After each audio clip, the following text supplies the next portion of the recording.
Ça fait déjà plusieurs années qu'on entend parler de la Volt, qu'on la voit dans les salons de l'auto ou encore dans la publicité.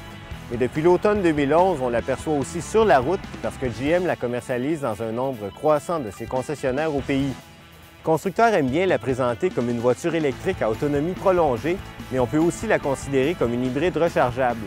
Autrement dit, c'est un moteur électrique de 149 chevaux qui fait avancer l'auto et quand la batterie est vide, il y a un moteur à essence qui agit comme génératrice pour faire fonctionner le moteur électrique.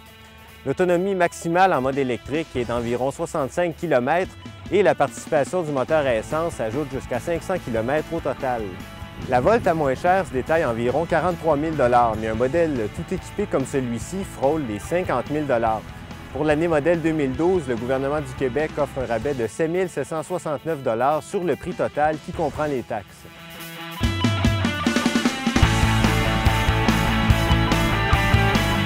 Qu'on aime l'allure de la Volt ou non, GM s'est arrangé pour qu'on la remarque. La carrosserie comprend une foule de détails originaux comme des bandes noires sous les glaces latérales et la lunette arrière en 2 portions. Malheureusement, la visibilité en souffre justement à cause de la petite taille des glaces latérales et des énormes montants du toit. L'habitacle aussi est original et très bien fini. Ça donne un bon résultat dans le cas des instruments qui sont clairs et bien présentés dans un écran couleur impeccable. Mais c'est un peu moins réussi pour ce qui est des commandes centrales parce que les boutons à effleurement sont très difficiles à identifier à moins qu'on quitte la route des yeux pendant un bon moment. Heureusement, l'écran tactile qui accompagne tout ça est assez logique. Les sièges procurent un bon soutien à l'avant, ils reculent très loin et on peut les régler à la hauteur qu'on veut. Et tout ça donc permet de trouver la position de conduite désirée facilement, d'autant plus que le volant télescopique a une longue portée. C'est pas mal moins confortable à l'arrière, surtout en raison du minuscule dégagement pour les jambes et aussi des rebords du toit envahissants. Il faut d'ailleurs prendre garde de ne pas s'y heurter la tête quand on monte dans l'auto. Pour ce qui est du coffre, il est assez logeable, mais le haillon très incliné nuit au chargement d'objets en hauteur.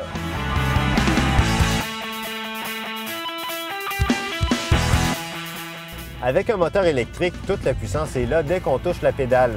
Les performances sont assez rapides, merci, et tout ça se passe dans un silence presque complet tant qu'on roule en mode tout électrique.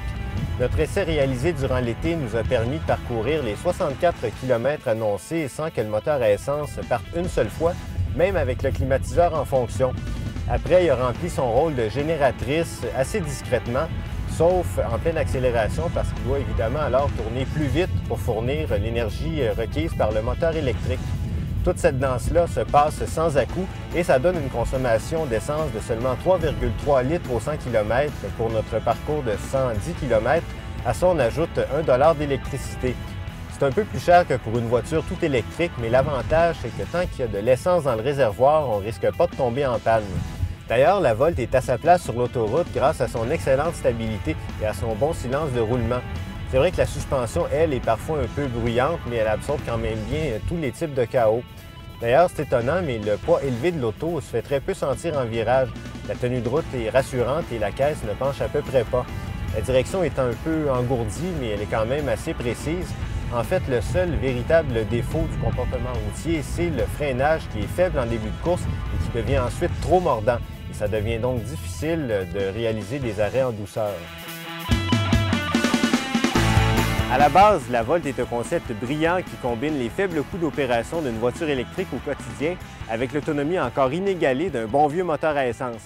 GM en a mis du temps avant de commercialiser l'auto, mais l'attente en valait la peine. Mais malgré le raffinement du groupe propulseur, le sérieux du comportement routier et le soin apporté à la finition, la Volt a un défaut majeur et ce sont ses places arrière très restreintes qui la rendent pratiquement incompatible avec une utilisation familiale. L'autre problème, c'est le prix.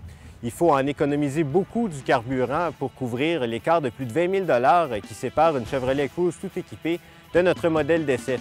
En fin de compte, c'est probablement ce qui va nuire le plus au succès de cette voiture unique sur le marché.